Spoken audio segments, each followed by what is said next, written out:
The Association of Mormon Letters is proud to present its Lifetime Achievement Award to Glen Nelson, a dear friend of mine. Glen is one of the leading figures in Latter-day Saint art, both as a facilitator of others' work and as a creator himself.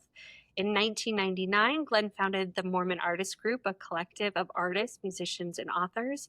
And as the director of the group, he helped facilitate the creation, promotion, and sales of many works by LDS artists. In 2017, he co-created with Richard Bushman the Mormon Arts Center, which in 2019 was renamed the Center for Latter-day Saint Arts.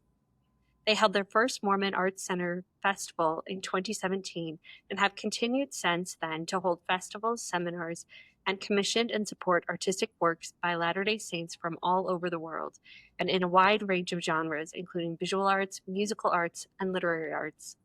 Glen has remained a driving force within the organization, currently serving as Director of Special Projects. Glen is a critic, a scholar, an author, a poet, and a librettist. He is the author of 34 books, 137 essays, articles, and interviews, 22 works of fiction, theater, and poetry, the librettist of 8 operas and 22 choral works, art songs, and hymns. As a ghostwriter, 3 of his books have become nonfiction New York Times bestsellers. He curated the museum exhibition John Held Jr. and 3 gallery exhibitions, each with an accompanying exhibition catalog. His most recent book is John Held Jr.'s Fiction. His latest recording with composer Ethan Wickman is the oratorio To a Village Called Emmaus, and his most recent opera with Grammy Award-winning composer Lansing McCloskey is The Captive of Hannah Duston, recipient of the 2024 grant from the National Endowment of the Arts and the Barlow Endowment for Musical Composition. So There you have it. So you're kind of lazy. Or I'm very, very old. Either of those could work. Well, what a background. What a bio. You know, it's so funny. My wife is so good at networking and business stuff and LinkedIn and whatever, and I'm kind of lousy at it. And like 2 years ago, she said, do you even know what you've done in your career? I said, kind of not. And so I just went down into my basement and I found this box of all of this stuff. And then I went on my computer and found things. And so I made this little list and I thought, oh, I hadn't even remembered a lot of that stuff. Okay, I guess I haven't been as lazy as I thought. Well, I think, all of these things, all of these practices require really just creative brain and a real desire to make. And sometimes I think, when you're working with people and a collaborator like you are, it's less about counting the resume ticks and the LinkedIn posts, and it's more about, well, what's the next project? What's the next thing that's interesting? What can I learn next? What can I do next? And so it's a positive symptom of the kind of work you do. I was an editor for a long time, and we'll talk about this, and Michael, I think, will have some thoughts on it too. But I was an editor for a long time, and editors have to keep lots of plates spinning. One manuscript will be moving along, and then it'll hit the wall, and then another one will come along, and they all have to progress a little bit. So that's sort of how I do things. I have lots of things going on all at the same time, really. And each day I wake up and, okay, how can I move this one an inch forward, basically? Yeah, or miles forward, because I think if you're going on inches, you wouldn't have this level of output. Can you talk to me a little bit about your background? Well, in New York where I live, and Laura, you'll be completely freaked out by this. I moved to New York in 3 months. It'll be 40 years. I've been in New York for 40 years, and I came here for grad school. But I grew up in a little tiny town. We were sheep herders, and people in Utah know Cedar City, and they know Enoch, which is the town next to it. I grew up between those, so we didn't have a name for our town, and there were just farms. Like there were more people. I mean, there were more sheep than people where I lived, and so that was my life, and it was multi-generations of doing that. And I thought I lived a really quite artistic life. My parents were supportive of the arts. My mom was an opera singer. My dad had been a trombonist in the local band. We had art on our walls that were made by relatives. My mom was a weaver and taught weaving and tailoring at the university level. So I grew up with all that stuff. I played the piano. I loved music. If you ask my brothers and sisters, I'm the youngest of five, they might not think that it was that artistic of an upbringing, but I gravitated to all of those things. And so it felt perfectly logical when I got to college that I would study English. English and music had really been important to me in high school and whatever. And then I came to New York to go to grad school at NYU, you know, later on. Um, one of I think your greatest strengths is as a collaborator. Can you talk to me about how that practice of collaborating developed in early years or even in school? Well, in school, uh, not so much, although I did a lot of dancing in school. And so I was always, putting together shows. I was a choreographer. I did a lot of work there. But it really wasn't until I came to New York and in my church community, I found that there were a whole bunch of friends in Brooklyn where I lived at the time who were writers. And so I started publishing magazines. They were, zines didn't exist, but that's what they were. And the first one was a creative arts journal, essentially. And then all these people made the terrible mistake of moving out of town. So then that didn't work anymore. So I created a magazine for them called The Expatriate, where I just kept them up on what was going on in New York. And the collaborative arts for me were a consequence of being in New York in the 80s. So that was a period of time when lots of different artistic disciplines were all working together. So it was very common that you'd go to a Martha Graham piece and you'd have music by Aaron Copland and sculpture by Noguchi, whatever. And all the contemporary composers, like Warhol and Jasper Johns, were all working for Merce Cunningham, right?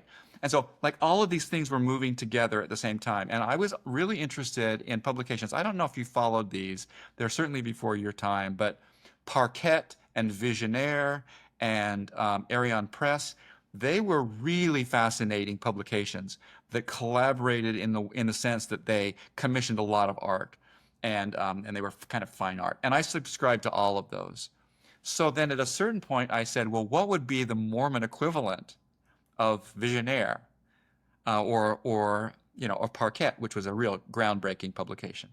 And then later, Arion Press too. Like, if I didn't have access to fine printing, letterpress printing, what could I do though that could be interesting enough to engage artists and maybe sell some things? So that's how I sort of started collaborating a little bit.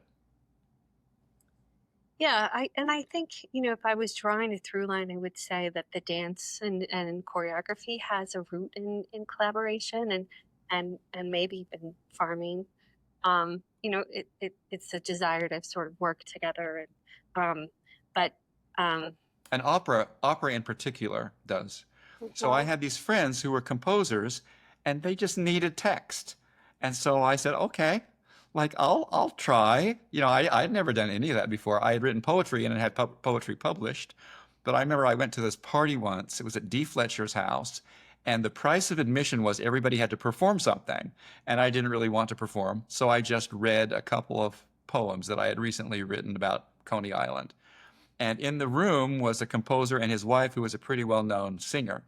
And she elbowed him as I was reading and said, "You have to set these for me." And so that began our collaboration that ended up being multiple operas and oratorios and cantatas and song cycles and whatever. And I really like that. And I'm enough of a musician to know that, like, what is needed. I mean, it's a really challenging thing writing text. It's not like writing poetry or it's not like writing a play. It's very different. And so I kind of understood that because I grew up listening to operas and musicals. My mom and dad had a reel-to-reel recorder. And every Saturday as we cleaned the house, we listened to, the latest musical that they had taped somehow off TV or something. And so I had all of these things memorized essentially. And I didn't think it was unusual. And I grew up close to Cedar City where the Shakespeare Festival was. And I assumed that every kid, had seen Hamlet 6 times by the time they graduated from high school. I just assumed. I didn't think of myself as exceptional really in any way, which kind of cracks me up. Yeah, I do think, that the small town that you grew up in is really impacted by the proximity to the Shakespeare Festival and a kind of family culture of interest in musical theater and um, an expanse like that. One thing that strikes me about your practice is a real interest in history and archiving. You kind of you kind of dismiss it like, well, it was a zine or I was trying to do this art publication, but so much of what you're starting to do in the very beginning is a kind of through line to tell people what's going on within a particular community and then inform them once they leave. Do you want to talk to me a little bit more about that? Well, this is going to sound very pretentious. And so, there's the pretentious disclaimer like a trigger warning. But when I was a kid, junior high maybe, I would sneak into the university library each week and read the New Yorker and the Sunday Times. And I remember thinking how cool all of that was and wanting to be like the editor of the New Yorker. Like that was my dream job. And if I had any talent in drawing, which I don't, I would have wanted to be the next Saul Steinberg or the next Al Hirschfeld or whatever. Like I loved all of that stuff. And then I think what you're getting to a little bit is I was also aware that there were all of these really interesting people around me that nobody else knew or cared about who were making things. And that comes from a really, really young age. I mean, in my house, we had a lot of landscape watercolors, and they were all made by the same guy.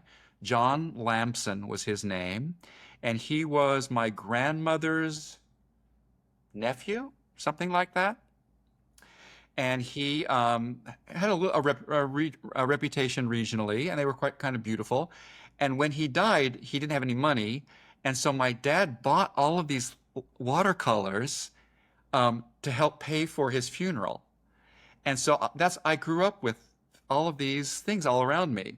And I would just stare at them. And I like the process of watercolor. I would look at like, oh wait, there's pencil underneath here. Or oh wait, the surface of that has been abraded with eraser, which makes it look like snow or whatever. And so I just loved all of that. Isn't that weird? Like, I have no idea how I got to where I am, frankly.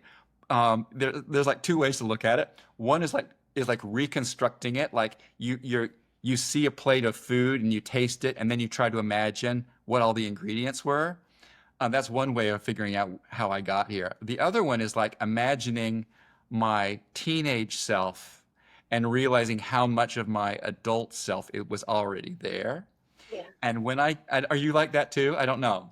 When I get together with like high school friends, and they're talking, they'll say to me, "You haven't changed a bit." Like you, maybe they're meaning you haven't learned anything. But yeah, I think all of the things that I like doing were present really, really early on. The only difference was just exposure and immersion into them, really. Yeah, I feel similar, and I think part what's there is this, and what maintains for you is this sort of young curiosity to learn and to see what is out there, and to be an engaged learner.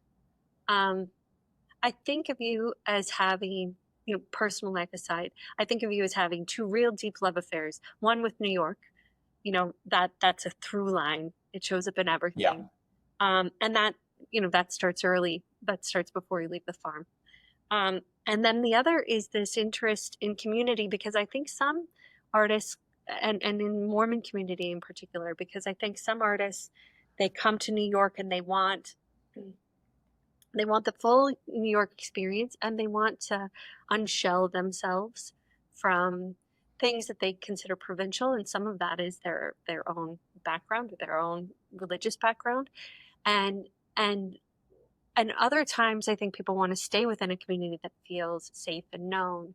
And I talk about this tension a little bit in my afterword. So it's in the Oxford book. This notion of kind of Mormons as a peculiar people, but also Mormons being accepted into this larger or broader world. And your work very much sits within this tension, and it's these two deep love affairs. Um, that's kind of a question. Yes. Why? So I would say New York really is my biggest influence, by Yeah. a mile. I don't know if it comes from insecurity though. Like, was I such a hick that I wanted to come and make up for lost time? Like, was that part of it? I think that's actually less of it. Because when I moved to New York, I had heroes, and they were in all the different creative artistic disciplines. You know, I liked film as much as I liked dance, as much as I liked literature, as much as I liked, Broadway, and as much as I liked, music. But I was really aware that all of those people were from someplace else. They weren't born New Yorkers. And so they would often talk about that, how they found this place that made so much sense to them. And when I first moved to the city, I lived with Ultraviolet, um, one of Andy Warhol's factory people, and she had joined the church maybe, a few years earlier. And talk about being, thrown into high art culture. Like, my family definitely didn't know what to make of any of that, you know. And I had friends who were dancers, and they were dancing with Merce Cunningham's. I mean, with who were they dancing with? Martha Graham's company and Alwyn Nikolai's company. And so I would hang out with them, and like I would go to the Joyce and watch concerts, and oh, there's John Cage in the pit next to David Tudor, and like we would hang out, and oh, Merce would come by and like say something snarky, like that was all what I was going through in those early days. And at the same time, I was in grad school and I was being exposed to stuff that I had never heard about. I mean, it was the era of deconstructionism. Like, I didn't get Derrida at Southern Utah State College. So all of that really struck me. And I had been a subscriber to Book of the Month Club um, maybe 10 years before that. So all of these people who were, the great writers of that era, like Bellow and Roth and Updike and whatever, I kind of was bumping into them. Like I would go to galleries on Saturday and see, oh, there's Updike over there. Like he's getting ready to write a review for the New Yorker, or the painters that I would bump into. And so I didn't feel it. I should have felt it, but I didn't feel like an outsider. I felt like I was underexposed to it, and I had to make up for lost time. But all of that was just really intriguing to me. And I got married to a woman from Salt Lake City, Marcia Stevens, and she was just as eager as I was to learn all of this stuff. We had met in college and got married a year after I moved here. So together we were just like going all over the city all the time.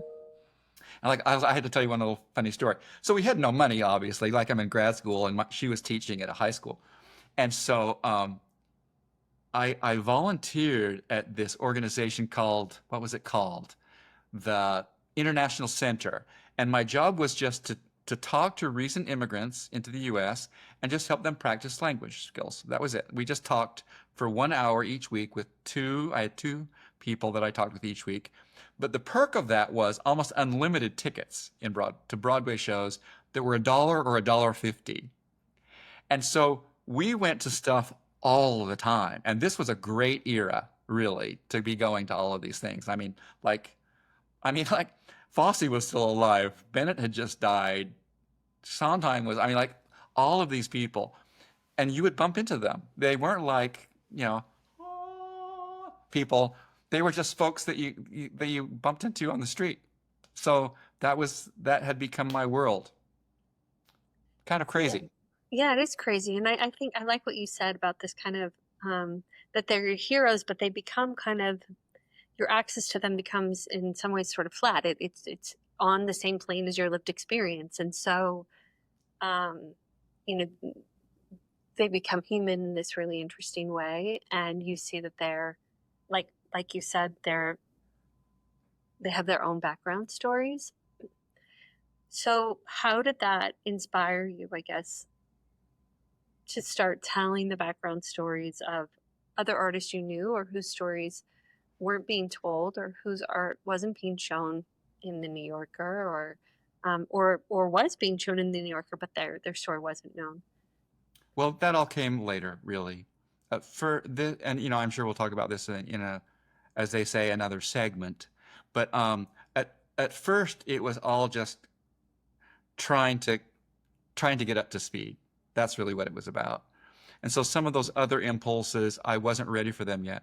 Just like I was doing a lot of writing and submitting it to publications, and I had the misfortune, I guess, of being published immediately. And I thought, oh, that's easy. Like, all you have to do is submit something and they'll publish it. That wasn't sustainable. But what I realized when I was writing fiction early on was I hadn't lived much. I didn't really have much to draw from. And so I was smart enough to realize I had to pull way back and do the data gathering and live and learn things and meet lots of people and have lots of conversations. And so that's really, I think that's really where, I mean, that's really where I decided that the trajectory of my participation in the arts, whatever that would be, Sorry. that's how that came about. Yeah.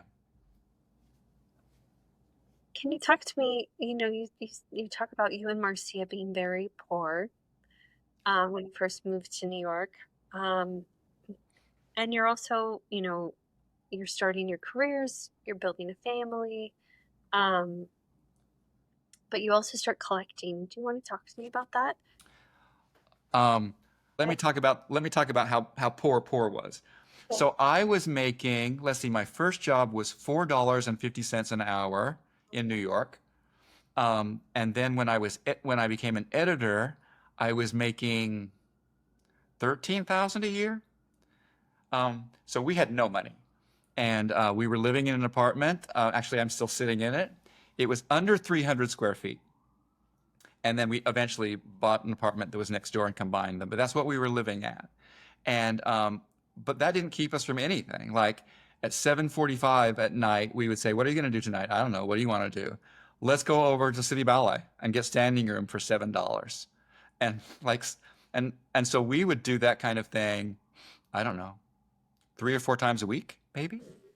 Um, and so we had started that, and then that was just the basis for our life. And things like collecting and art and writing about it really came a little bit later. But kind of to wrap up our thinking about New York, Laura, the one thing I'll say is I was a really sick kid. I had really severe allergies, and they were bad enough that as a kid, would be immobile on the couch for days at a time. And so I came to New York and essentially became healthy. That's not how you usually think of New York, but if you're an allergy sufferer from pollen, concrete and pavement are really nice. That was really, really good. So when I had this sense of transformation, part of it was because I just was healthy. And when I would go home to visit, and I would go home at least once a year, they were like, I kind of don't recognize you exactly. They could tell that I was happy, but that the health side of it was completely new. So for me, all of these things were in a way predictable. Like I knew that I was going to have an experience. I didn't know how long I was going to live here, but I arrived on Ozark Airlines. It was a one-way ticket. That didn't surprise anybody in my family. And so I didn't want to be a teacher because I really wanted to live here. And I always wanted to be in publishing instead. And so anyway, if we're talking about those early years of New York, I think we've sort of told that story. In a way, I haven't produced much of anything yet. Um, by the time I was in my mid-20s, I started tiptoeing into it. And we talked, maybe we can add this too. I'm curious. You first started talking about being in Brooklyn, being at Ultraviolets, and then being in Midtown. I'm curious how sections of New York influenced your early days. And at what point you decided, I'm a lifelonger. I'm going to be in New York. I'm not coming. You mentioned the one-way ticket, but lots of people buy one-way tickets and then go home a year later or Yeah. Uh, 5 years later. well, that's an easy one to answer. It's funny. I don't believe that everybody belongs in a specific place, but I did. And I arrived in the city, and it just immediately felt like home to me. There were things I missed. I missed growing things. I'm a gardener, and I figured out eventually how to do that. I missed animals. I would go to the Central Park petting zoo and talk to the sheep and go to the museum. I'm such a loser. I would go to the Museum of Natural History and like hang out with the Western American, wolves and elk and deer and whatever.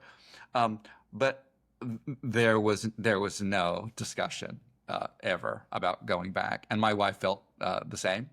So that there was no arguing about that. We completely felt that way. So I lived at Ultraviolets for a little while. Then I lived across the street from where I live now on 57th Street in Manhattan. Then I got married, and we lived in Brooklyn for 2 years. It was like it is now. Brooklyn was full of really inventive people who were making cool stuff, and they were scrappier though. They weren't subsidized by things. They had to just figure it out. And then at the time, a Manhattan apartment and a Brooklyn apartment cost the same, and there was a giant stock market crash, and so we scraped our pennies, and I mean pennies, and put a down payment on a little apartment in Manhattan, and that's where we've been ever since. And I think that the difference being in Manhattan was it was easier to get out and about because you just didn't have that commute all the time. My last summer in Brooklyn, I remember I was reading War and Peace on the subway, and I finished it. And I said, just commuting. And I said, that's it.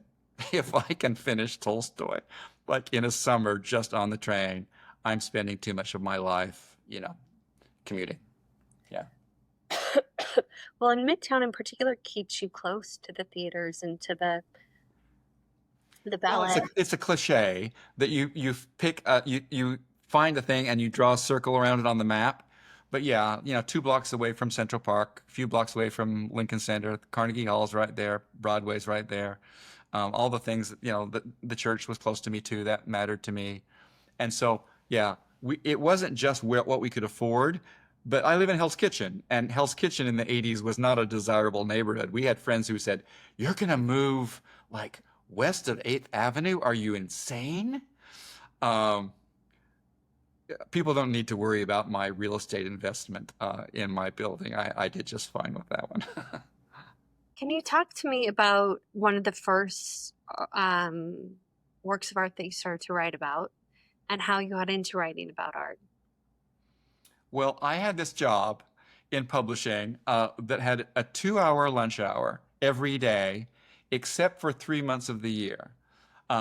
It was quite technical, that writing, and so they didn't want to retrain people. So I had that much time, and I lived close to, I worked close to a lot of Midtown art galleries. So I would go to art galleries for 2 hours every day for a period of 10 years. Wow. I mean, that's awesome, right? Yeah. And I was collecting in those days, galleries had lots of publications for sale, but they also had little note cards that were quite elaborately produced. No one can afford to do that now. And I had this huge collection, and I had friends who had been collectors of all of the art publications like Art in America and Art News and Connoisseur and all of those going back to the 50s, and they gave all of those to me when they found out that I was interested in it. So I had just immersed myself in all of that. And this is really where I felt I had to catch up. I didn't know any of these people. And so we had started collecting. I'm going to get to your answer, I hope. But we had started collecting pretty early on.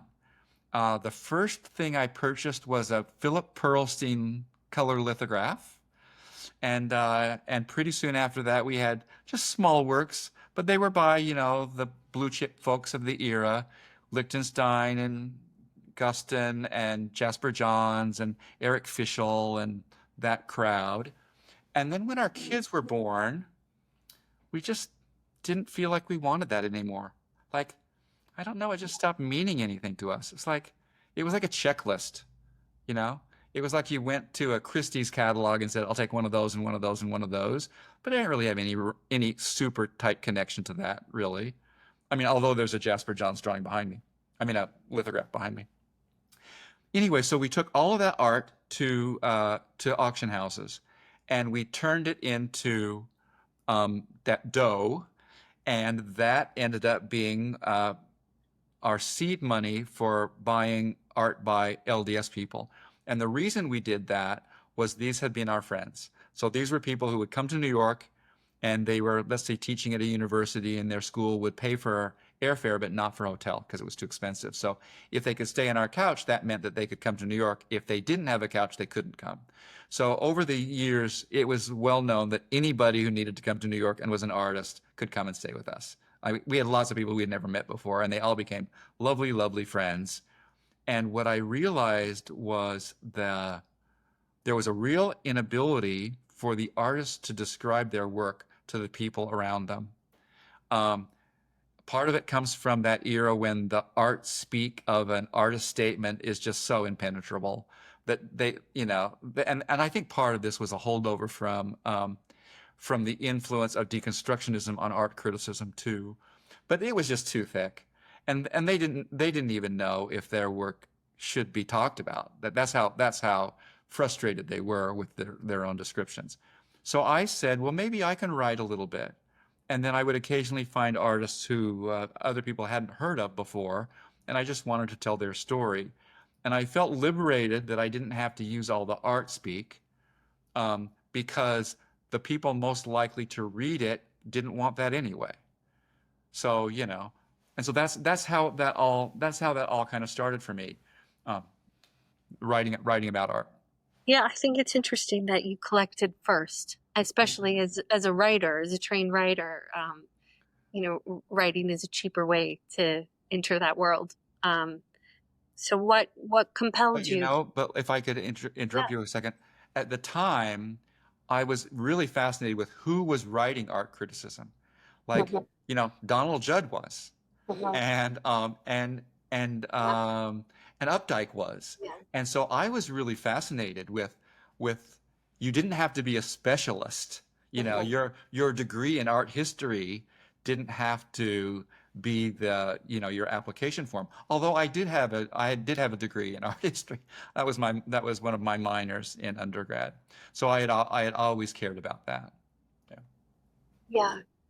Um, so you have this collection, this Christie's Art Auction Checklist collection, and you auction it off.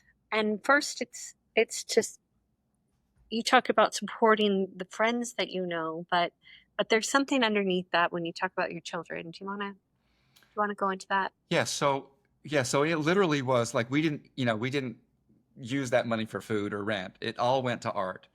And when my kids were really young, I realized that they needed to have some kind of identity connected to the things that they believed. And because all these artists were all LDS who were coming to my house, not just from out of town, but the ones who were close into the town too, having art by them on the wall gave them something to talk about. So I remember, I mean, just on this wall right here, I once had this, what was it? It was a Lane Twitchell cut paperwork with, it was quite beautiful. It was about maybe 3 foot square, kind of a, you know, kind of a cut paper doily sort of thing that had connected to history. And so, again, my kids were like 6, 7 years old, and their little school friends would come in and they would look at that and they would say, why do you have pictures of cockroaches and pigeons on your wall? And my son would say, no, those are seagulls and crickets. And in 1847, you know, off he would go onto this speech. And I found it so funny. I mean, I loved it. It was also emotionally lovely and satisfying. But I loved how I could say, yeah, that's the story behind that work. And Lane's work is in the Museum of Modern Art permanent collection. And so I would always try to make those connections with people that we saw on Broadway and the Met Opera who were performers, for example, and writers. And that was the era too of all of the vampire books and whatever. And we would go to the bookstore and say, here's the Mormon connection with all of these things. And that's just one of the things that I thought parents should be doing. So that's what I tried to do. Is that Were what you you, were trying to elicit that story? uh-huh. Yeah. Yes. Were you trying to create a pathway for them, or were you trying to create visibility to say there are people like you here? Because in New York, it's a smaller community, Mormon community. It wasn't exactly like that. It was more, you can be anything you want to be. That's all it was. And you can achieve everything. And this aspect of you, um, this religious culture, doesn't have to be limiting. And maybe their cousins who lived elsewhere wouldn't have had that same uh, Story. training Mhm. that I was trying to give them. But that's what I tried to drill into their heads. And later on, we were interviewed by KSL at one point for a family about collecting art and whatever. And they waxed really poetic, my kids did, on growing up with this wallpaper of Mormon art around them and how it affected their identity. And so I felt, you know, Proud. happy about that. We talked about this a little bit about a through line about history in the archives, and I think of you as someone who really was one of the first to tell a very new and different story about Mormon artists and Mormon makers. And some of this comes from your own collection, and some of it comes from your own writing. Um, we've talked about why you were compelled personally as a dad, but what compelled you to really dedicate that much of your life and your resources and your professional experience to telling that story? Well, anger and frustration are those noble virtues to have with this? Yeah, I Val. kept waiting for other people who were more qualified to do it. I kept thinking, okay, BYU is going to get their act together any second now, and they're going to start publishing more about art, and they're going to start championing more, and they're going to start whatever. And I finally just got really frustrated. Like, they weren't. They're not going to. And it's not their fault. There are some systemic reasons why they can't. Disincentives to care about their own culture and merge that with their professional pursuits, which you can tell is a slight burr in my saddle. And so I just said, well, why not try it? And I have to say, Laura, you were one of those people who made me feel like I was an expert. I mean, I really wasn't. But you made me feel like I was of value. And when the two of us started working on Joseph Paul Vorst for the Church History Museum show, and I ended up writing a book and doing that retrospective of his work, I felt like I had really validated an earlier impulse, to just to make a difference there. But it wasn't the only one. It's been kind of a through line with my career to find really cool people, living folks as well as deceased folks who were artists with extraordinary pedigrees who literally nobody in the church knows about. And Yeah. so that's completely fun. And part of it is like, ha ha, you know, told you. I remember I was writing about this composer in Spain, in Madrid. His name is Francisco Estevez. And I mean, he studied with Olivier Messiaen, and Benjamin Britten was his best friend. And I found all this stuff and ended up doing a book and a huge publication with him. And in the prospectus that I sent, I listed all of his accomplishments, that were really quite stellar. And I said at the end of the first paragraph, and you've never heard his name before today. And part of me felt like a journalist who has a scoop, you Yeah. know, like that was really cool. But another part of me was like, I'm making friends, you Yeah. know, I'm making friends with people who are completely worthy of being, celebrated. And in some cases, it kind of changed their lives the way that just a tiny bit of recognition gave them power to really go and go. Well, and I think for so many of those makers, there was a big division. Like on my personal life, I do this, and then my professional life, I do this. But no one, in the Mormon community seemed interested in, mm, you know, that I was on Broadway or that I was won an Emmy or a Grammy, or there was a checklist of who was important, and so many people not on it. And I think you've done so much work to expand that canon and to broaden people's view of what it means to make work and what it means to be, even definitions of what Mormon art or Latter-day Saint art can be. Um, Well, that's really nice of you to say. You have motivated me though to do this, and I'm really honored. The Association for Mormon Letters is the organization giving me a little award about this, because that's what they do all the time. Like, they really have been the main resource for years and years and years to highlight what's out there. And what I found was, wouldn't it be cool if there was the equivalent of this for each of the creative arts disciplines, you Mhm. know? But again, going back to my experiences in New York that were super collaborative, what I found was all these organizations were way too siloed for my taste. The musicians knew about other musicians. The dancers knew about other dancers. The filmmakers knew about other filmmakers, but they weren't talking to each other really. And from time to time, I would be invited to speak at BYU and other places to students, and I would get on them. Like, come on, Why don't you know? go Yeah. across the street, to this other building. These people are going to speak your language, and you can make things together. And so that just felt to me like, I don't know, it felt just, you know? And part of it was like I didn't have any feeling that I was this fantastic human, and the art that I was making was going to be so magnificent. And it wasn't just that I was humble, because I'm not particularly a humble guy. It's just that once you've been exposed to really, really great things, you kind of feel weird when somebody says that you're talented. Yeah, I'm not really talented. Like, I'll tell you who's talented, and I'll go off on their list of things. So I always felt better being in the cheerleader mode, because it gave me an opportunity to say why I thought somebody else was really cool and deserving of a lot more respect and support.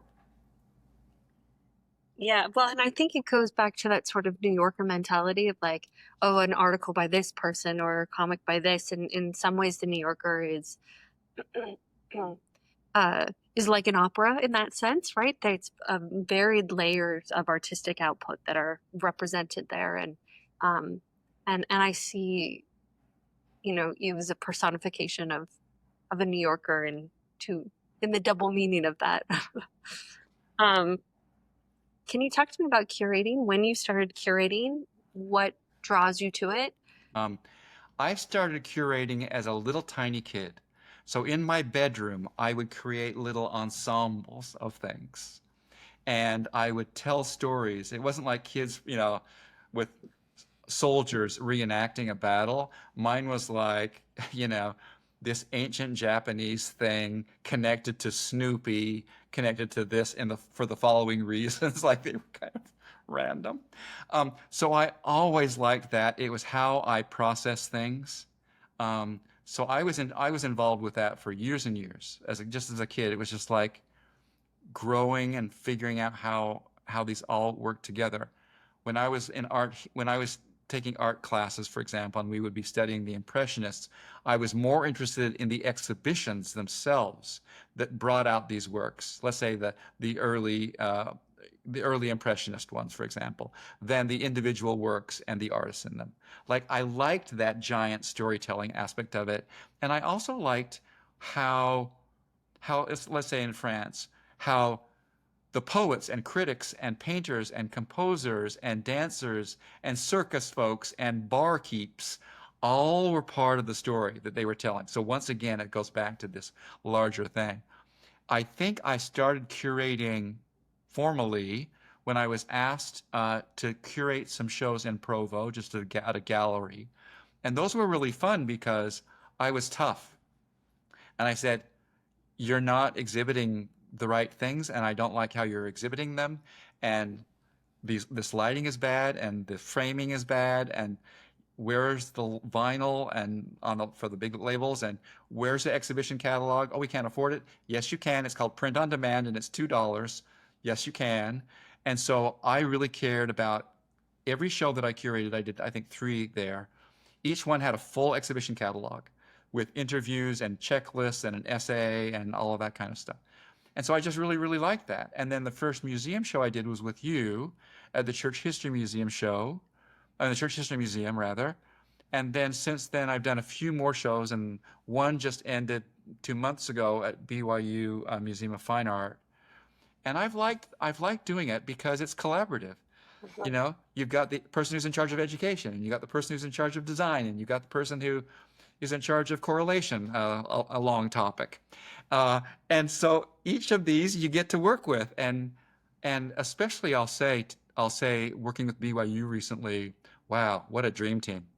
Every single time I had any kind of question, it was an exhibition about the cartoonist and author John Held Jr.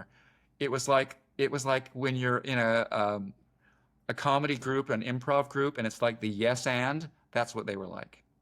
I would say, let's do something. Yes, and and then let's also like amplify it, whatever. And so I've always found collaboration to be like that. Like, Yeah. if you want to get better, why would you make something by yourself and put it out in the world? Like, shouldn't you show other people and get feedback and maybe make something together? I mean, that seems like the way that I work best, at least. Well, I think that's, a lot about what we talked about, this through line of a real impeccable taste, impeccable taste, a commitment to the archive and to storytelling and revising the canon or expanding it, and then bringing people along in a way that is so very generous. So this award is more than earned. Congratulations. I'm so honored to be a very small part of having this conversation with you, and well-deserved Lifetime Achievement Award to Glenn. Thank you very much. So I'm Michael Hicks, and I'm coming at this from a different angle than Laura. Some of the things we discuss may overlap, I'm not sure, but let me start with this question for you. Actually, a little prologue to it. I ran into one of my wife's first cousins, once removed, at the airport 6 weeks ago. And he is a chef, but he had been a policeman before that. And we spent 2 hours talking about the move from policeman to chef. And I thought at that time, I want to talk to Glenn in those terms, because I see you in both roles. And I know you're a chef, in a literal sense. You have culinary ability, I believe. But I'm speaking, of course, metaphorically. You are a cop of the arts, in the sense that you have said you want to right wrongs. That gives you some of your greatest pleasure, is to rectify miscarriages of justice, if I could put it that way. And also, you're a detective cop, you're a traffic cop, and yet at the same time, you're a chef in the sense of a creator. That you are a writer of. Now, if you Google Glen Nelson, it says poet and librettist, which I think is an interesting. It has your picture there, poet and librettist. It's like, well, yeah, but you're sort of, shortchanging the man there, but that's the nature of the beast. Well, I have no idea. I have no idea how to describe myself. Like, sometimes people will say, "Can you send me a bio?" And I'll say, "Which version of the bio do you want?" Of course, yeah. And I know, well, I won't bring up the term Renaissance man. You've probably gotten that thrown your way a time or two, and when people say that to me about me, I'll say, well, maybe hygienically, but but but I want to ask you about that. Because you to me are a cop and a chef. And so let's talk about the cop part. You're the quality control guy. You're the guy that is looking for the best of. So is that true? Would you say that about yourself? Well, I've never embodied that description before, but maybe I will from now on. I do feel this sense of right and wrong with this stuff. You're Really? completely accurate. I do. And I feel that like it comes from my friends. Like Yeah. here are my friends who are doing cool things Yeah. and nobody knows or cares. Like, and so I Yeah. haven't thought of it in terms of policing because I felt like I didn't know enough myself Yeah. to get going with that. So I had more of a detective bent to Yes. it Yes. Yes. than a Of beat course. cop, Yeah. right? Yeah. And by the way, my friend who was a cop, my new friend who was my friend before, but he did a. I said, well, what kind of a cop were you? He says, well, I did this, I did this. You know, he liked to rotate through them all, and he did some detective work, and he did some traffic direction and so on. That wasn't his favorite, but Well, it's so funny go ahead. talking to you though, Mike, because you're very different than a lot of academics because Sure. you've gone in a whole lot of different ways. Yeah. You could have had a career in any one of the episodes of things that you did. So, but generally speaking, though, my friends who are academics, that wasn't the life I wanted. Like, Right. when I went to grad school Yeah. and I was a modernist guy and a Joyce scholar. Um, the thought of me teaching a single book for the next 40 years, oh, shoot me. Yeah. Like, Yeah. No. no way Yeah. I could do that. And why not? Oh, I don't know. I think part of me, I have some troubles focusing generally in life. Hmm. And I think too, I'm really impatient. Yeah. And one of the things that I kind of stumbled onto, just the way that my career has been, is like one day I'm working on this thing, and the next day I'm working on this Yeah. thing, and the next day I'm working on this Yeah. thing, and I want to get out of bed, Yeah. to No, do I it. totally relate to that. Yeah. Now, you're you have said that you always wanted to be a writer, at least from a very young age. And what were you reading when you had Well, that thought? How did that emerge? well, on the farm, there aren't that many professions to model for you. So I was quite sure that I wasn't going to be Were a shepherd sheep and herder. writer?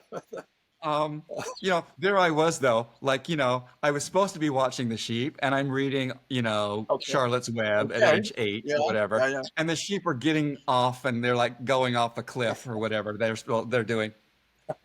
I wasn't the most attentive of sheep herders. Sure.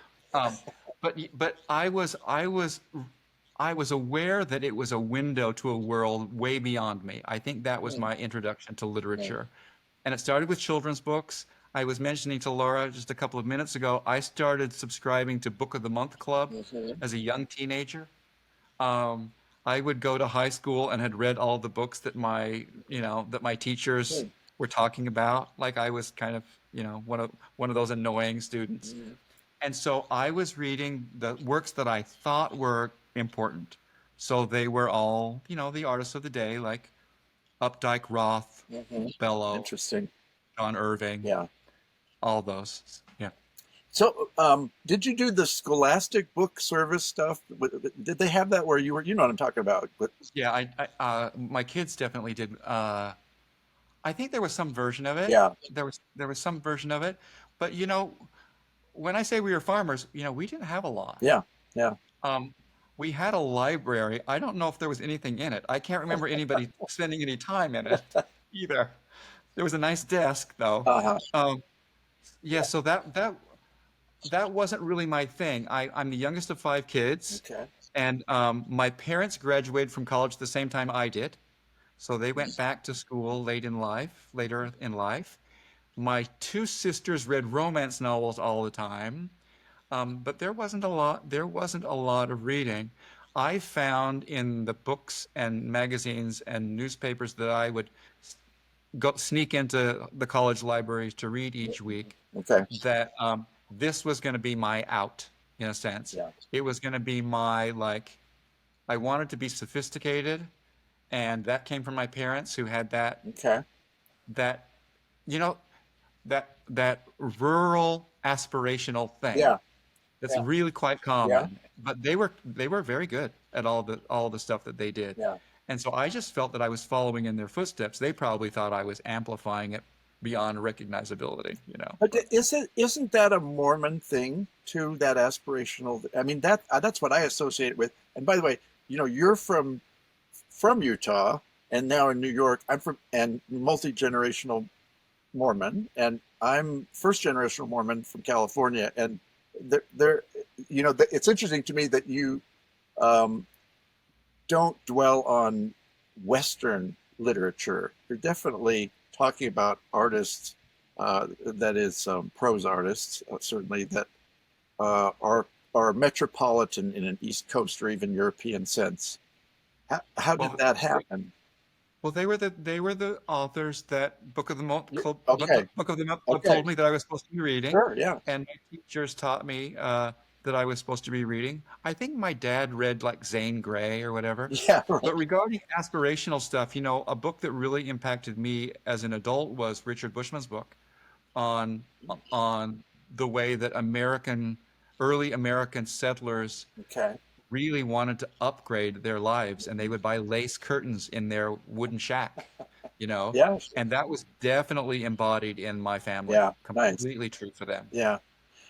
Do so did you have a teacher or teachers in high school who were, I mean, I look back at my high school upbringing, and I had teachers that were kind of okay, so, but there's a few that definitely, triggered something in me.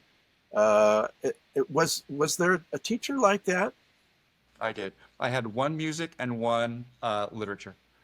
And well, I started taking piano lessons in first grade, and I'm a lousy pianist, but I love it so Yeah, much. I can't memorize anything. I don't play well, but like, yeah. I go to the Juilliard bookstore and buy music that's way too difficult for me even now. Well, So that was part of me. But I had a music teacher who really encouraged me. okay. It was kind of like in like a show choir kind of thing, and I was choreographing and putting on shows and whatever. Yeah.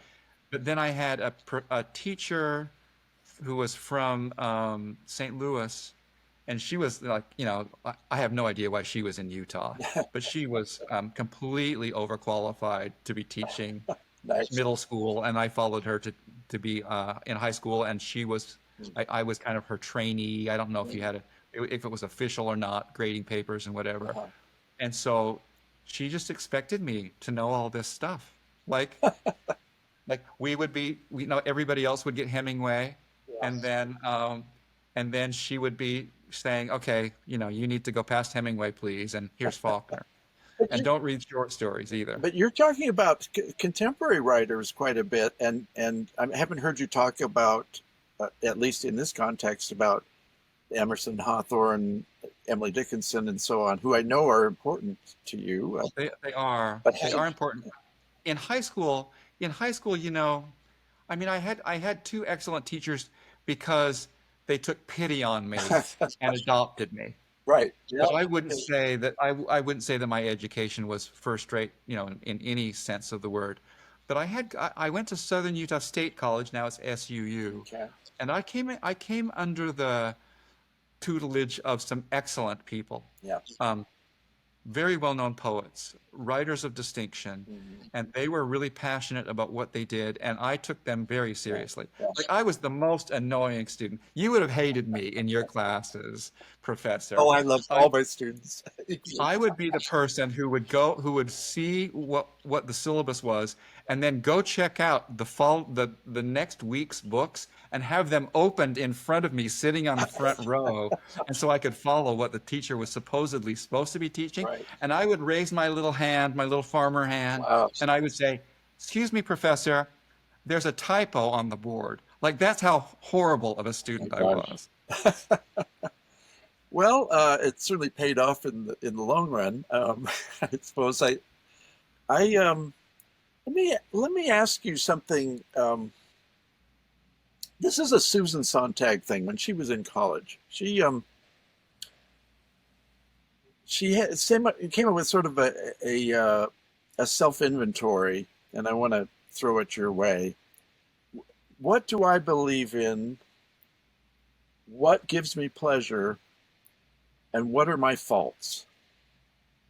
So I want to go through those with you, and All you right. can take them however personally, or that is introspectively, or from a writerly point of view, or however you want to take it. Um, what you believe in, and I don't mean I believe in the Church of Jesus Christ of Latter-day Saints. I'm just saying there's things that you believe in, some of which I have my own perception of. But tell me about that. What do you believe in? Well, I really was influenced by my education in this way. I had a firm Norton anthology education. Okay. So, I went through all of those books from British and American and world literature and was very serious about them. And I was the kind of student who, if I liked something, I would check out all of the books by that author. Okay. Like I was Yeah. really quite serious about that. But the stuff that I gravitated to the most, even more than contemporary writing, Mhm. was modernism.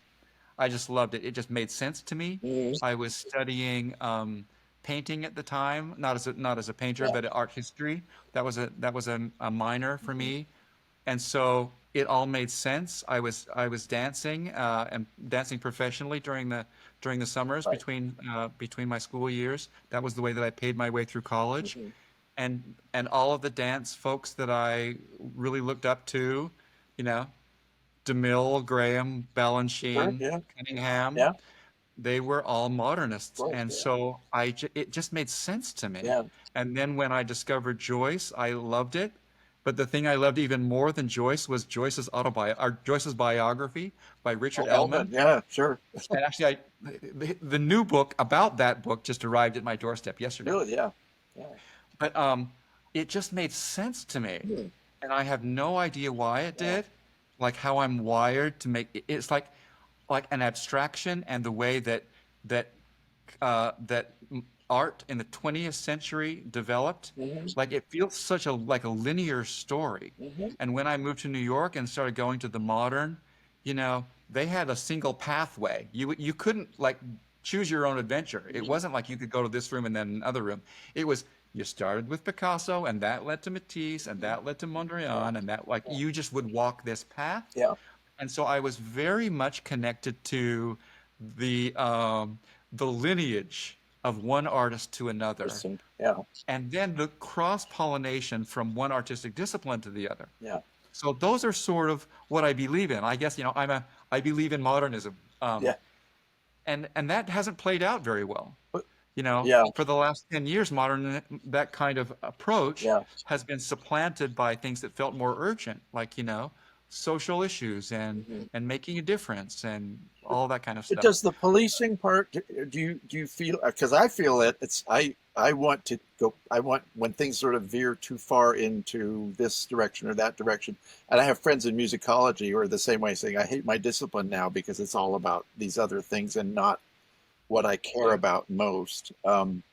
You're talking about lineage being important to you and the narrative of lineage. Um, and it sounds like you feel that is dissipating, eroding in some way. Is that right? Well, there's a period when all of that stuff doesn't matter. So, for example, I have a friend who's getting her PhD at NYU Yeah. in art history. Yeah.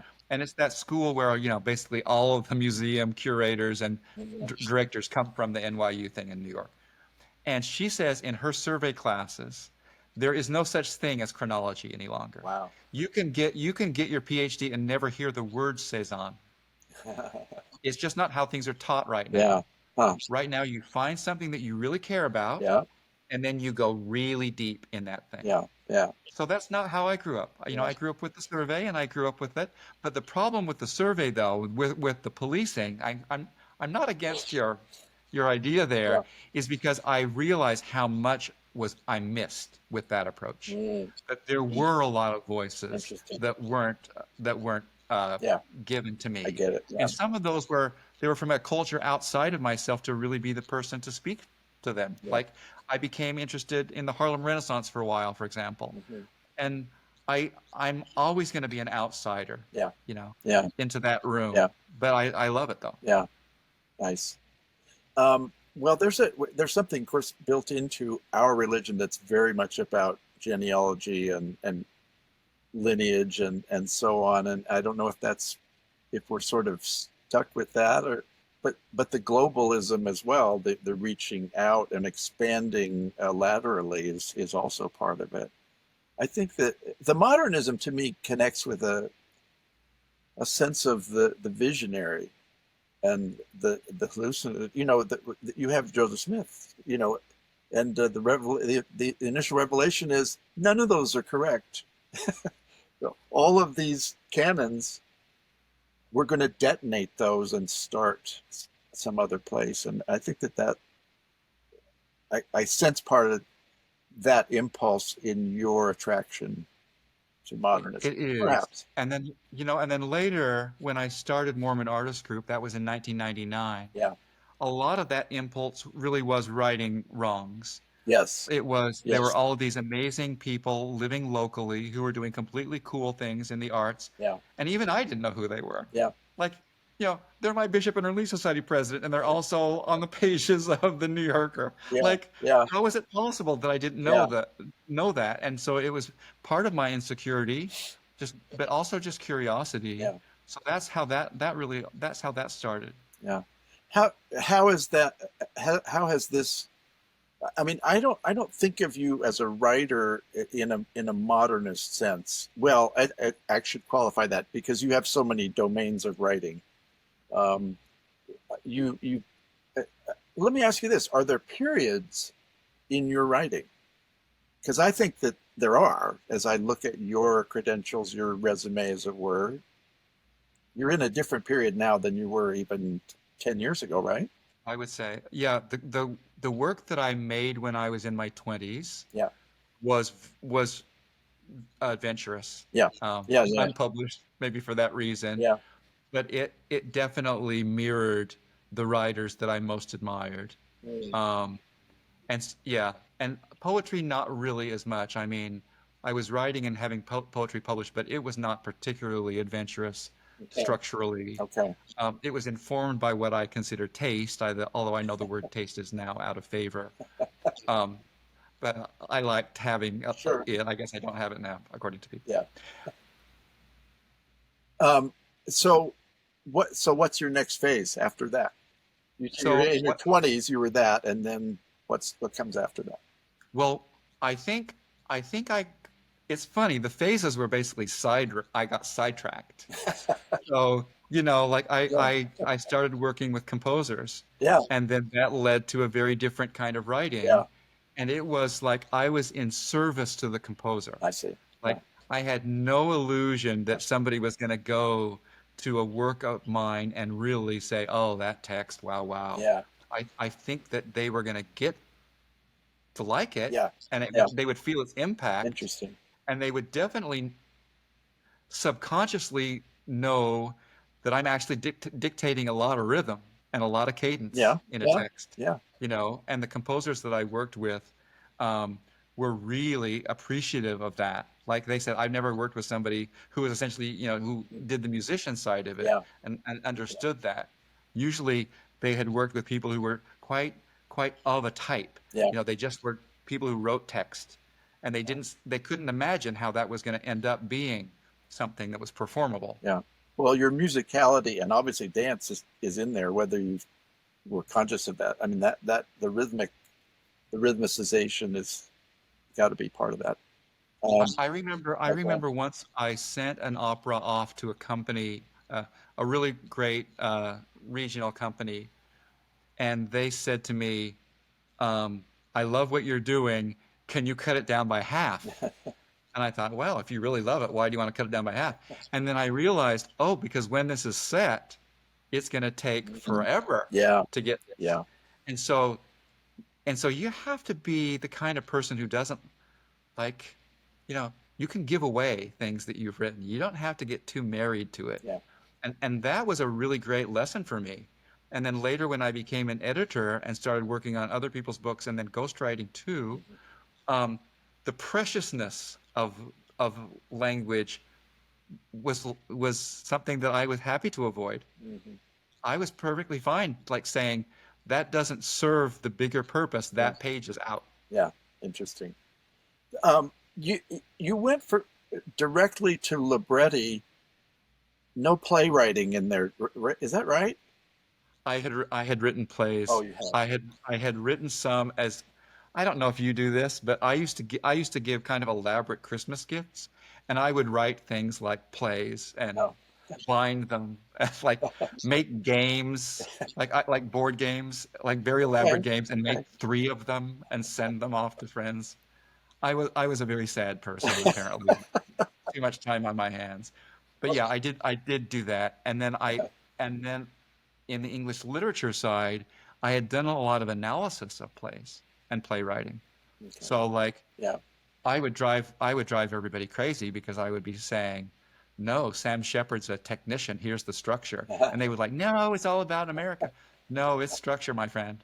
And so that was something that I tried to ingrain into the way I think. Well, that's the cop side to me. I mean, the analytical. I mean, again, some of the things you're saying are connecting in my perception with that wanting to find correctness, truth, aptness, all these things, which is a great character trait, although it can be maddening to yourself and others. Sure. No, it's so funny. Like I had lunch once with kind of recently with an author who spent maybe 2 years on the bestseller list. Mhm. Um, and we were chatting, and I mentioned ghostwriting, and she could not get it into her head why somebody would write something and not put their name on it. Like she Yeah. could not do it. And part of me wanted to say, "Oh yeah, Yeah. you have this book. What is book number 2 going to be for you? Yeah. Like, good luck with that." And so I had this really fascinating thing in front of me where I could pick my own adventure, Yeah. you know? Yeah. And so each part of it was just really satisfying to me. Yeah. Like I got a lot of joy out of going to an opening night of an opera that I had written. Yes. Like Yeah. I really, really liked it. The first one that I did that was, down at the Vineyard Theater downtown, Mhm.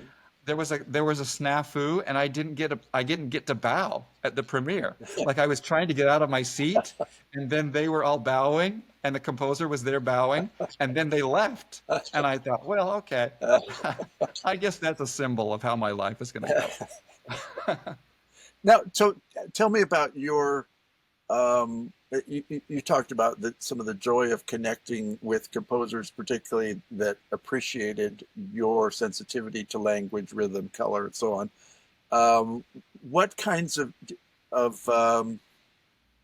headbutting do you have you had with composers?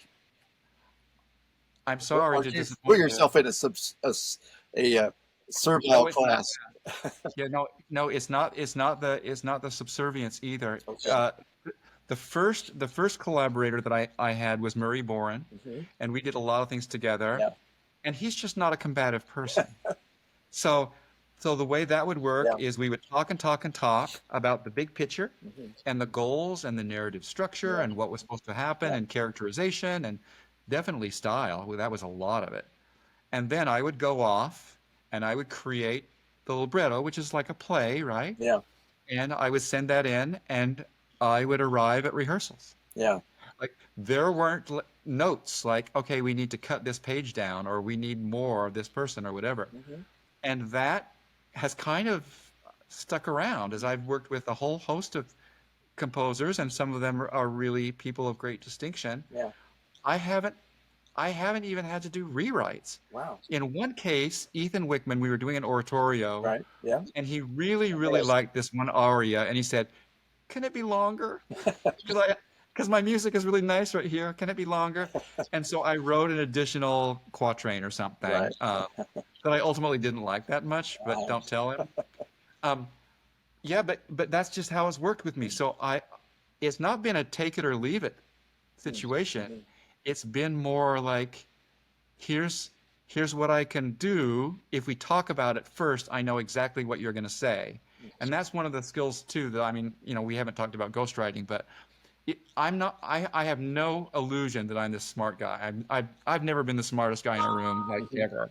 But I do have this one cool skill. If I hang out with you long enough, I can write just like you talk. It's an ear thing. I've heard you say that. Yeah. It's really, really fun. And so that's what's worked with music too. Like I can visualize what the music's going to end up being. Like last Sunday, I just finished an oratorio that's huge, 2 hours, Mm. 2 hours plus, I think. Mm. And I didn't have to go back and edit a word of it. Mm. Isn't that weird? It's not how That most is, people work. well, It's um, so let me, you've talked about here things you believe in, and of course, that always will intersect with things that give you pleasure, which you've shared quite a bit of. What are your writerly faults? well, they go to a whole list of insecurities. Let me pull them up and describe them. Okay. Um, the main fault in when I was younger was I just didn't feel like I knew enough. I hadn't been exposed to enough because I didn't know Okay. things. And so that led to a hunger to really expose myself to just a lot of stuff. And I was, if anybody said, "Hey, you should read this," okay. I wasn't discerning Yeah. in any way. Yeah. And I subscribed to the Times, the New York Times, and I read that every day, and I read the New Yorker every day, and I read the Atlantic every Yeah. month, or the New Yorker every week, and Yeah. and I just assumed that everybody did that. Yeah. And so my faults were, oh, I'm never going to write this well. Like I'm Yeah. never going to Yeah. write as well as Yeah. that New Yorker piece, Yeah. Yeah. or I'm not going to be as funny, Yeah. as that Steve Martin piece in the New Yorker. Yeah. Like I'm not going to do that. Yeah. But instead of feeling competitive with it, it wasn't that. It was more like, what can my version of those things be? Mm. That's really how I would Yeah. boil it down. I like it. What can my version of those things be? Yeah. And when the Mormonism side of it popped into focus with me, it was like, okay, Yeah. like what would the Mormon equivalent of this collaborative work be? Like, I don't know if you remember, but in the 80s, maybe it was even the 70s, there was None Such had a series of recordings where they just would invite a lot of composers to write like a waltz. And so there would be a compilation of 30 waltzes Yeah. or whatever, and they would be kind of bold-faced names or whatever. Yeah. I loved that. Yeah. And I thought, well, what would be my equivalent of that? Yeah. You know? Yeah. And so my faults were first that I didn't feel like I had enough life to draw from to write really well. Mhm. And I could have, I think, published in a publication, that was not so great, or maybe it was regional or whatever. Yeah. But because that wasn't what my exposure was, Yeah. I wouldn't be happy with that. Yeah. Interesting. Yeah. You let me. I guess I relate so much to what you're saying in that, and I have this experience probably about once a week. Have it musically, that is performatively, someone playing piano or playing guitar, which I've been involved with for much of my life, or compositionally, songwriting, uh, as well as reading things. And I love that feeling. I don't know if you love it, but I love that feeling of just saying, okay, I give up. I realize that I am who I am, and that's okay.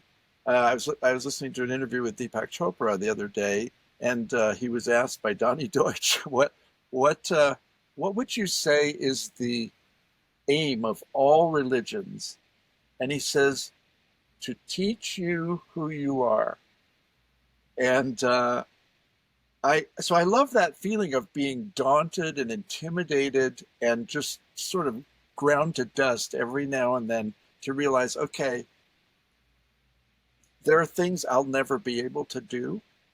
I don't think, and of course at this age, I'm not, I have no illusions about so many things, but I love that feeling. I think that feeling of, that's not me, but what I am and have has its value too. And I'm surprised to hear you say that, Michael, because I think of you as somebody who has limitless ability to do something. That has never been my thing. I mean, I've done a lot of writing and Yeah, a lot of sure. nonfiction, Yeah, and all yeah, of my gigs yeah, were because I was a generalist. yeah, Like I'm yeah, not a specialist at hardly anything.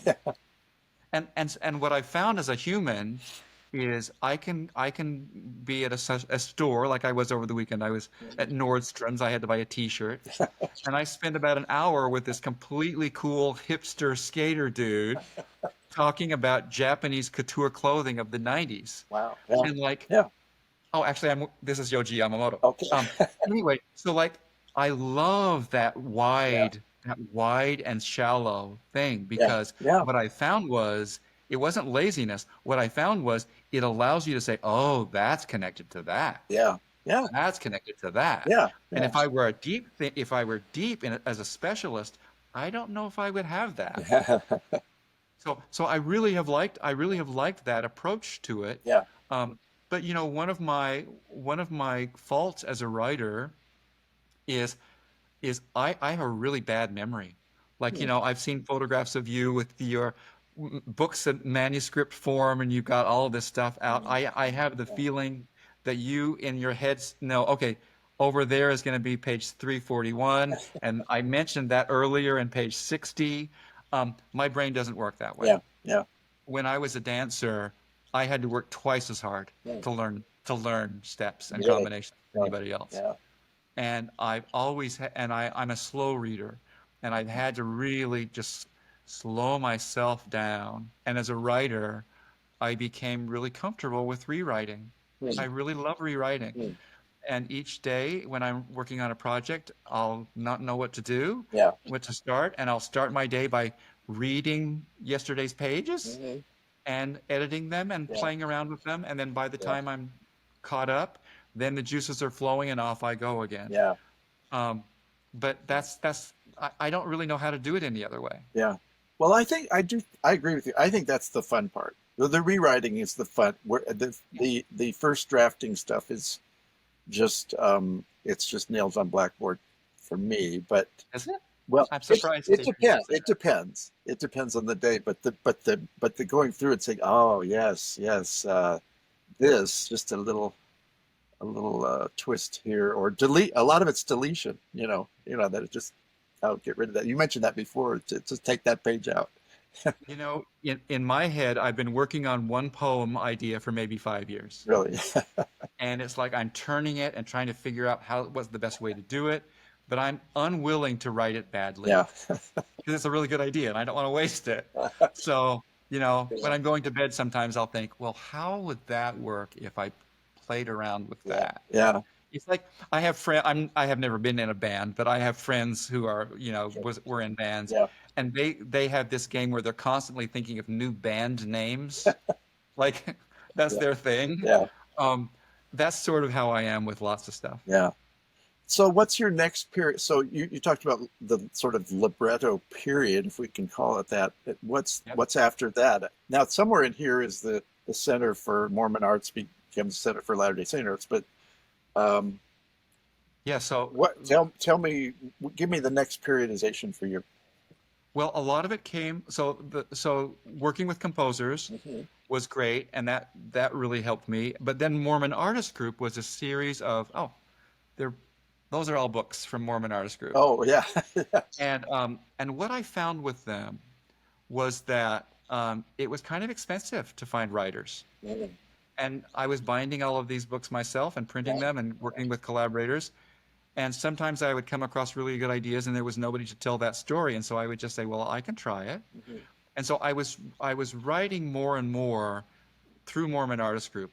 But also the thing that was, I mean, I don't know if the people listening to this will find this edifying, but for me, part of the fun was the marketing description of it. Mhm. Like to create a prospectus saying why you should love this thing. I took great delight in that. Really? It was like ad copy. Yeah. Like, Sure. Yeah. if you want to, composers you can write a symphony. Good luck writing a jingle, right? Yeah. I mean, Sure. like this really pared down Yeah. perfect thing. Yeah. And what I learned through that experience was there, an audience is needs your help to navigate stuff.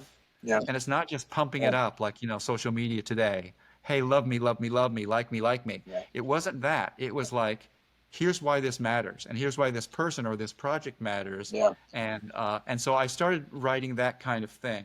And that got me more in the mode of storytelling.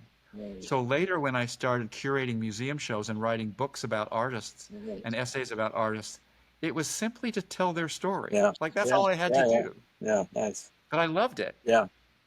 You know, just a sidebar to what you're saying there, I would ask students in aesthetics class, and have asked people in other contexts since.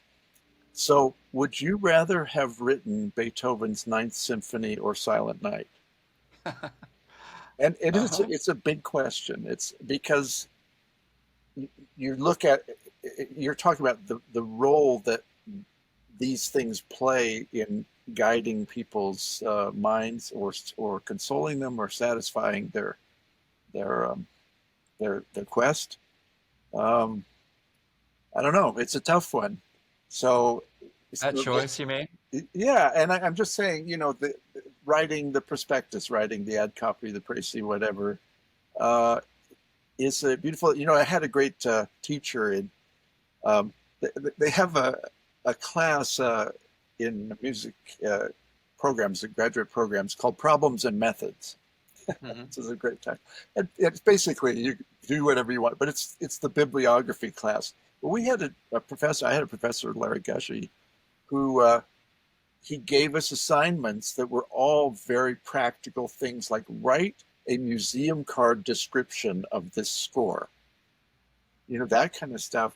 And it was quite brilliant, I thought, and it was also quite challenging, as Yeah. you're suggesting. I mean, even now, Michael, I'm learning so much about this. Yeah, You know, interesting. what is the elevator pitch for this $500,000 Yeah, book yeah, that you're going to pitch? yeah, Like, what is that exactly? And a lot of my work as a ghostwriter, when we say ghostwriter, really what I was doing was helping people who have never written books yeah, before yeah, just get up yeah, and running. By yeah, the time we're halfway through, they're writing their own book. yeah, It's not like, yeah, I'm writing it on a cloak and signing their names. yeah, yeah. But it felt like I was serving them. Like, Mhm. I want to be of use to people. Yeah, yeah, And some of these people, super smart, tons of cool stories to tell. But the idea of writing 200 pages, oh, they would have no way yeah, to start. Like, how do you even structure that? yeah, They would have no way to do it, let alone how to write a book proposal, yeah. 100-page book proposal for Random House. Uh, No way would they have that. But see, I had been an editor and I had done all of that. yeah, And so I knew how to do it. And so I just found that I didn't have to judge myself against the greatest who have ever lived with things. mhm, Sometimes all I had to do was find a cool story and help that mhm. story come out. Yeah, thanks. Do you Writing is such a private thing, and I think of you as a very public person. And You do? in recent years, well, I'm just saying, because you're showing up to well, it's a little bit of it is book touring, uh, and- Enforced, under yeah, duress. and I'm trotted out. but also curating exhibits and galleries and so on. There's a raconteur, entrepreneurial aspect to this particular phase, this period of your career, that is, it seems to me, is on is in a different world from the writerly life. Well, I can talk about that. Yeah, It's all fake. I used to fantasize at age like 8 of being a monk and learning really good calligraphy and like illuminating manuscripts. Like that was my thing. really. And the room I'm sitting in is literally half of my apartment. It's a very small apartment. Wow. But we lived with 2 kids in an apartment that was under 300 square feet, and I never felt it was small. Yeah, Like I feel a lot of comfort yeah, in this cocooned yeah, thing. yeah, And then at a certain point, and maybe you were part of this, urging me, I realized at some point, if you want people to know what you care about, you got to tell them. yeah, Like they're not going to knock on your door yeah. and ask you. And then when Richard and I started the center, Mhm. it's a very different thing when you're asking for money. You have to do Yeah. a truck and pony show, Yeah. and you have to talk to donors and all of that. And so I realized that I was getting older. Let's say I was in my 50s, and nobody really knew who I was. Actually, I'm surprised that AML is giving this to me because I don't think anybody even now knows who I am, which is perfectly, that's fine. But I realized if I'm gonna make a difference at all, Yeah. I'm gonna have to stand up and start speaking, and I'm gonna Yeah. have to start writing, and I'm gonna have to start presenting. Yeah. And my method was, if somebody gives me an opportunity to stand up, I don't care if it's in front of 10 people, 5 people, or 150 or 200 people, Mhm. I am going to be really well prepared. Yeah. Yeah. Yeah. And so I would spend a ton, like way too much time, Yeah. writing a full, the full thing to go along with the slides, and I would Mhm. rehearse it in advance. And I get nervous in front of people. I'm Okay. I'm not a Yeah. natural. Okay. I can fake it, but you invite me to a party, I'm in the corner looking at what you've got on your bookshelf. Yeah. That's me at a party. Yeah. Yeah. I agree. But I Yeah. said, I said I can't do that forever. Like Yeah. if I really care about these people that I want to be advocating for, Yeah. I'm going to have to learn how to speak better Mhm. on their behalf. Mhm.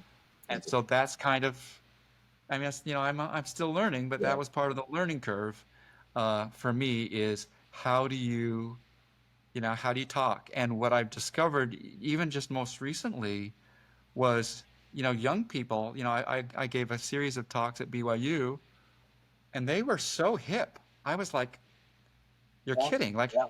like I was wearing wild clothes that were imported from Japan, and like they would come up to me, "Oh, isn't that Junior Watanabe's Spring of 2024?" And I'm like, "Who are you, and how is it possible that you know that? Like, you don't have a store within 700 Yeah. miles Yeah. of you." Yeah.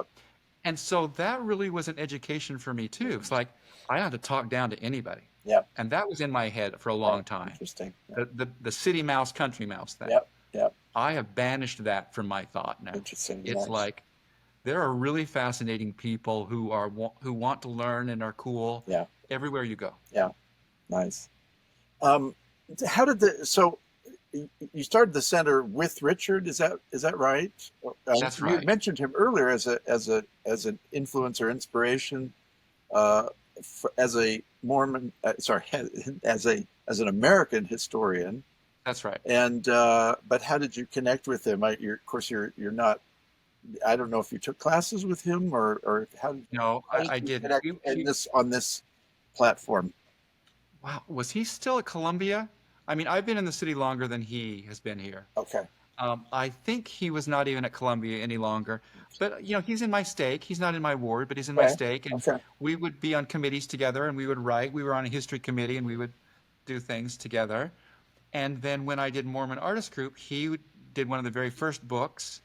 It was a 9/11 themed series of essays, and he wrote an introduction to it.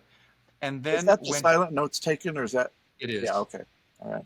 and then when he was coming out with Rough Stone Rolling about 6 months earlier Mhm. or previous to it, I said, it might be fun if you kept a journal. Mhm. And so he said, I'm not a journalist. Don't tell anybody. I don't keep a diary. Claudia hates me about this. But he said, let me play around. And he came to me a little while later and said, I think I have something to say. Mhm. And so it was a no holds barred, Mhm. what it was like to work on something, a high pressure, tightrope thing, and put it out in the world.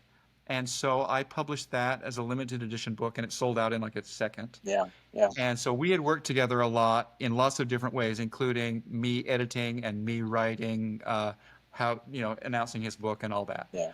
And so he came to me in maybe 2016 or so and said simply, because he had done all this fundraising for Mormon studies programs. Okay. He came to me and he said, if you had $50 million, what would you do with it regarding, LDS stuff? And I said, kind of snarkily, which is one of my ways, I'm afraid. Well, what I wouldn't do is endow yet another Mormon studies chair. And that made him sit bolt upright. And I said, I think our culture's awareness of our creative arts today is where history was 50 years ago when you and Leonard started working. Yeah. And because he had family members who were artists, and he and Claudia even now. They're out. I see them out about town all the time. Yeah. Like, what are you doing at this Charles Ives Centennial at Carnegie Hall, Richard? Oh, I liked it. Like they get out a lot. There's Yeah. a reason they live here. Yeah. Anyway, so he said to me, "Do you think it might be interesting if we tried to do something with this?" And so he knew that I had a background, and he also knew that I had a Rolodex. So I had been working with artists as collaborator in projects, but also just researching. Right. So with musicians, for example, I had found 1,600 composers and documented 50,000 of their works. Mm-hmm. And when you're writing letters to them, they become your friends because Yeah. nobody cares about them. So you're the only one who cares about them. Of course. So they're your friends. And and so that was a leg up for us. And Yeah. so we started that. The first festival we had was in 2017 that you were part of at Riverside Church that coincided with the 50th anniversary of President Kimball's "Let's Get Our Act Together" art Yeah. speech. Let me ask you a couple questions, a couple other questions. And I know some of these are sort of gauzy or aerial, or but I'm loving what you're doing with them, what they're drawing out of you. So I remember I don't know where he was from. I'm thinking one of the Scandinavian countries was giving a talk once, and he said, there are no European Mormons. There are only Mormon Europeans.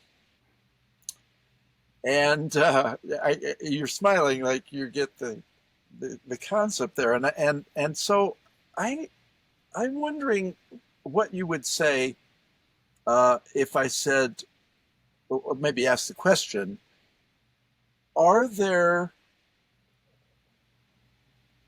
New York Mormons, or they're just Mormon New Yorkers? Well, the New York question is harder than the European question Yeah.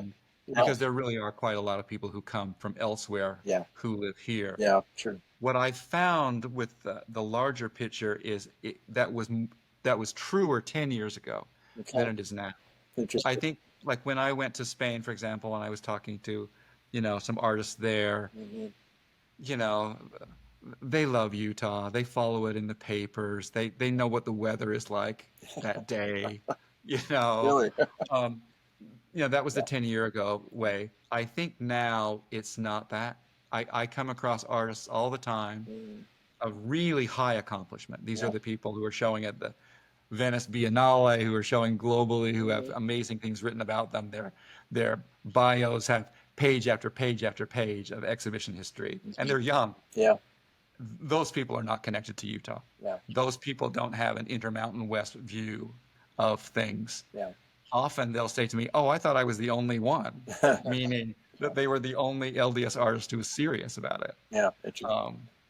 So that's changing, and I also think that Africa and Asia are catalysts for that change to really Yeah. shift, Yeah. because there's just less of the acculturation that's happened there because of the West.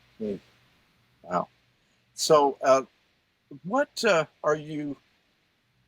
I know pride goeth before destruction, and haughty spirit before a fall, or whatever the scripture is. But what up to this point, and again, who knows what periods lay ahead of you? But I myself feel like I'm pretty much in the nether chapters of my life. Do you really? But I know that I'm in a different period now, which is great, and you're in an interesting one now, because this Center for Latter-day Saint Arts is just not, when I say exploding, it's not exploding in the sense of detonating, but it is it's like fireworks in new projects, ideas, programs, etc. Which you know, far better than I. And so where that will go to, or what the next steps are, I don't know if you want to predict that. But I'm curious, to this point, what are there things that you are the proudest of as you look back? And I'm going to leave your family out of this, because I know that that's a whole separate part of the soul. but I'm talking about it from a professional or even a spiritual slash career perspective. What things stand out to you that you say that's something where I did something really worthy? I uh, I think about this almost never. That's why I'm That's my asking you. starting That's point. why I'm asking you. I I I really don't think of it much.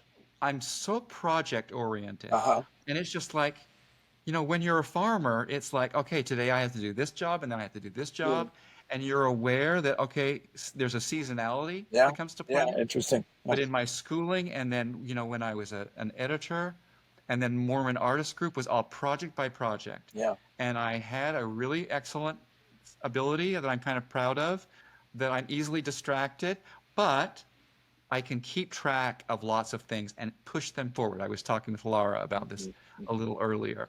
So Mm-hmm. I'm really proud about that. Every time I almost feel like I could claim something that I'm proud of, then I feel badly. And I feel like I'm just banging my head against the wall and no one really cares. Like, if I'm going to be super honest Yeah. about this, Yeah. I would say it's really sad to me to have so much information Mm-hmm. bottled up Yeah. that no one actually seems curious about. Mm. And so what I just try to do the best that I can is like come up like a cubist guy. Yeah. Okay, the front on version didn't quite click. I'm going to look at it from this angle, or I'm going to try this Sure. thing. Yeah. Yeah. But all of the impulses are the Yeah. same. The impulses are find artists, and not even elite ones. Like I really am quite Yeah. interested in fine art all the way down to whatever Yeah. you want to Yeah. call Yeah. that opposite. Sure. I'm just curious what everybody is doing. Mm. And I don't have an agenda regarding its content. Like, I'm a religious person, card-carrying member, as it were, Mm. but I don't feel like I should be like saying that somebody who writes or paints or composes or choreographs or does a film about a sacred thing, a religious thing, Mm. is more valuable than somebody else who's doing something that's completely disconnected from that on the Yeah. surface. Yeah. Yeah. I tend to think the deeper down you go, anything that people really care about over time, whatever their values are in art, ends up coming through. Mhm. Uh, but yeah, that's sort of been my thing. Yeah. To me, that connects with modernism in the sense that what's the Nabokov statement? Curiosity is insubordination in its purest sense. And I have a little bit of that wired in me. yeah, I think that's and I've said to colleagues when I was at BYU and to other people and always gotten pushback for it, and you can feel free to push back if you want to. But I've said, I think every question in life is a question of depth versus breadth, Huh. and there was and not everything, maybe certain, qualified. And to me, the older I get, the more I think, it's just, am I doing this or am I doing this? And Yeah. um, Yeah. and Would you say that you feel more of this way, that your learning and interests have been like me? yes, Really? Huh. uh, well, yeah, I think so. Yeah. I'm restless. I've got Yeah. spiritual and intellectual, spiritual slash intellectual, I should say, wanderlust. Yeah. And yeah, At the end of this month, the opera that I wrote with Lansing McCloskey is getting its first performance in Boston. finally, yeah, that's And like a 2020 thing, wasn't that? Yeah, it was a COVID delayed thing yeah, and whatever, and I'm just super excited about it. If I only did that kind of work, I think people would understand me more. But I'll be doing yeah, that, yeah, and then yeah, the very next day yeah, I'll be doing something yeah, that's completely yeah, different from that. yeah, I mean, that's a very adventurous piece. That's like, I mean, yeah. it's like American literature meets Rashomon meets, a Grammy Award winning composer doing his longest haired music, Yeah, like all together. yeah, but I guess I'm a little less focused on people understanding me a little bit, Yeah. but I want them to understand the components Yes. of me Yeah. and the things that I've been doing a Yeah. little bit more than I have been able to do. And I remind you that my middle name is Dustin. Okay, I'll tell you. I'll tell you. So I was in this meeting. I was in this meeting with the opera company people, and there were also some Native Americans who were helping to do a talk back after it was over, Uh-huh. and they were kind of pushing back. Yeah. What are you white guys, writing this story about? That's right. And I said, actually, Lansing and I have a mutual friend who's very close to us, whose middle name is Dustin. Yeah. Like, this is our story to Yeah. tell. And that shut down a lot of criticism, Really. like right then. Um, I yeah, guess you should explain what the project is, what the Dustin. yeah. It's It's the captivity of Hannah Dustin is a captivity tale from 1697 yeah. throughout the next century. The original story was undermined by the writers, really famous ones like Hawthorne and Thoreau and Right. others, Yeah. who said, "Hold on a minute, that first story is just full of problems." So then, Right. ostensibly, Yeah. the opera is about who gets to tell history and what Interesting. is lasting Yeah. and how complex are these things. And so the same story, the same episode, Mhm. is repeated multiple That's times right. in the story. That's Yeah. where the Rashomon That's thing comes Russian. out, Yeah. and I'm really proud of it. Yeah. I think it's awesome, and Fantastic. I mean, it's a smaller audience will be interested in it, I know, Yeah. but I love that I would Well, and got a hand in it. Lansing is a fantastic composer. Yeah. I mean, in the He literal said to sense of me that things. he wanted to write an opera his entire life. Mhm. That when he was a teenager, he started Right. fantasizing about an opera, and when he met a company in Boston where he went to school, and and nurtured those relationships, and they ended up saying, "Hey, we'd like to do an opera." I was really flattered that he would even think to talk to me, but the only reason he did, I certainly wasn't more talented than the other librettists that he had at his disposal. Uh-huh. It was that I had built this relationship with him over years and years, Mhm. and him sleeping on my couch, Mhm. and me going to Miami and meeting his kids and Yeah. hanging out with Yeah. him, Yeah. and talking about stuff that had nothing to do with music, Mhm. and other things. And so when you have collaborations, part of it is just that you get along. Yeah. Like, Yeah. it's a marriage. Like, Yeah. part of it is that you simply get along. Yeah. And I can get along most of the time with folks. Yeah. Okay, so you're receiving Lifetime Achievement Award from Association for Mormon Letters. You've alluded to it, kind of pushed back a little bit on it, or questioned it, as people will do. Partly, I'm sure, because of the eulogistic uh, tinge of it. Uh, but uh, how how does this award affect you? I mean, I know that it's a nice label, it's a nice little resume line or a label or a badge you wear or something, but how does it affect you? Because it does represent the esteem of some really wonderful people. Well, I love this organization, and I have been a subscriber. I think I was a subscriber to Erie Anthem, in the 80s. Does it go back that far? Maybe, yeah, And sure. and these are my friends. I Yeah, mean, yeah. not that I had to buy my way onto Of course, no. this podium No. necessarily. I think, Michael, for me, it shifts the balance a little bit. Mm, This, unlike most of the Lifetime Achievement Awards, is kind of split in a way. mm. It's for my advocacy for artists as well as the things that I've created as an Yes. artist. Yeah. And I think I've sometimes had to wear hats that weren't interchangeable regarding that. And Yeah. this allows me to just feel a little bit more like maybe I should be sticking up for myself a little bit more Yeah. and looking for more opportunities. Like, Yeah. I don't write papers and present papers and stuff. Maybe I should be doing that Yeah. more. Yeah. Maybe I should be accepting invitations to speak and, do that more. Maybe I should do that. Yeah. Well, that's a great answer, and we'll see what the next chapter for you is in this series of chapters that we're all living. So Well, I can't thank you enough, Michael. You know me well, and you've been the little angel on my shoulder sometimes when I would be writing, and I would say, Michael would write that better. You know, well, and and also I would say, would Michael find that interesting? Like I've sometimes used you as a barometer, and I projected, that's sweet. onto you. So I really appreciate that, and of course I really appreciate your time today and Laura's time today. So thank you very much. Yeah.